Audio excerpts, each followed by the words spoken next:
isə bir qədər də ətraflı. Bələdiyyələrə dövlət büdcəsindən subvensiyaların verilməsi ilə bağlı yeni mexanizmlər tətbiq ediləcək. Prezident İlham Əliyevin sərəncamı ilə təsdiqlənən büdcə sistemi haqqında qanuna dəyişikliklərdə bu məsələ ayrıca bəndlə müəyyən edilib. Ekspertlərin fikrincə, bununla da bələdiyyələrin maliyyə imkanları artacaq. Dəyişikliklərə əsasən cəbhə xəttində yerləşən bələdiyyələr dövlət büdcəsindən daha çox vəsait alacaqlar.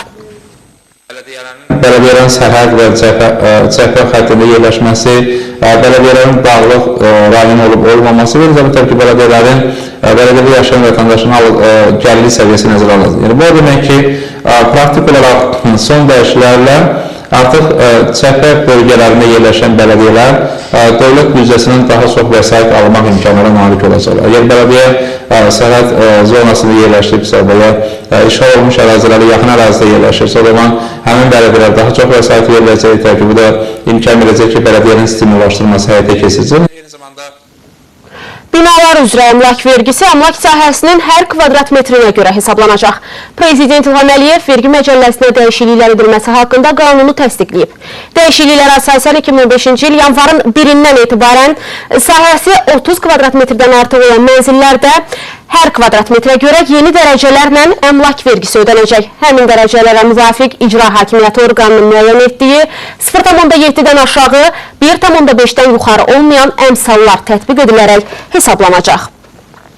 Ölkədə fəaliyyət göstərən bankların müştərilərinin sayı 521 min nəfər azalaraq 4.745.509-a elib.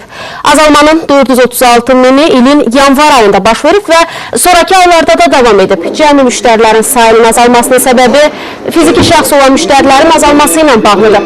Bankların hüquqi şəxs olan müştərilərinin sayı isə 7 min nəfər azalıb.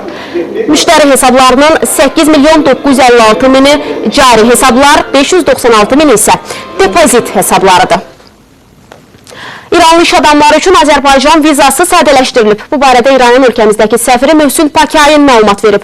Bildirib ki, İran Ticarət Palatası və Xarici İşlər Nazirliyinin təqdimatı ilə İranlı iş adamlarına Azərbaycana səfər etmək üçün bir neçə dəfəlik viza veriləcək. Səfirin fikrincə bu məsələ iki ölkə arasında ticari əlaqələri daha da inkişaf etdirəcək.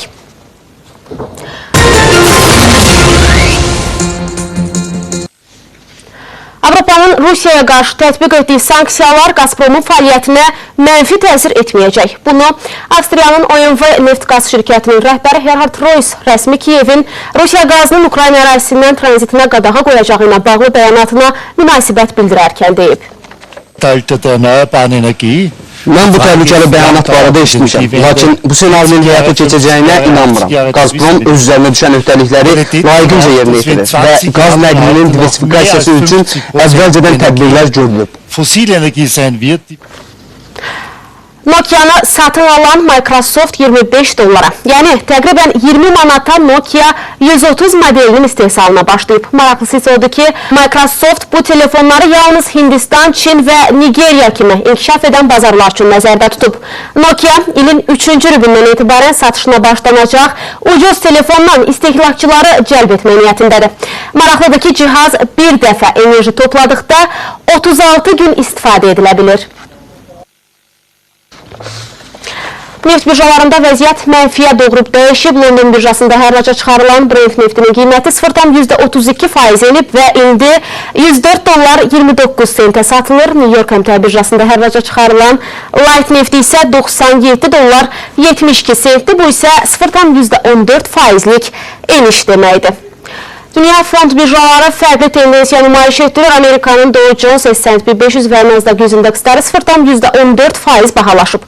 Almaniyanın DAX indeksi 1,90%, Böyük Britaniyanın FTSE 100 isə 1% qiymət artımı ilə üzləşib. Yaponiyanın Nikkei 225 indeksi isə itki verən yeganə indeks olub. Qiymətli metallar dəyişkən mövqedədirlər. Qızıl yenə də ucuzlaşır. Onun bir unsiyası 1307 dollar 75 sentə satılır.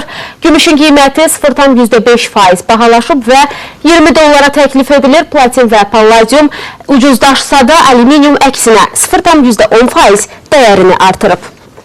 Vahid valyuta yenə də enib. İndi avro-dollar 1.33.70-ə mübadilə olunur. Dollar yen 102.27-dir. Funt sterling dollarsa 1.67.63-ə bərabərdir. Azərbaycan Mərkəzi Bankının rəsmi valyuta məzənnələri isə belədir. Dollar 78 qəpik yarım, avro 1 manat 5 qəpiyə yaxın, Rusiya rublu 2,2 qəpik, Türk lirəsi isə 37 qəpiyə yaxındır.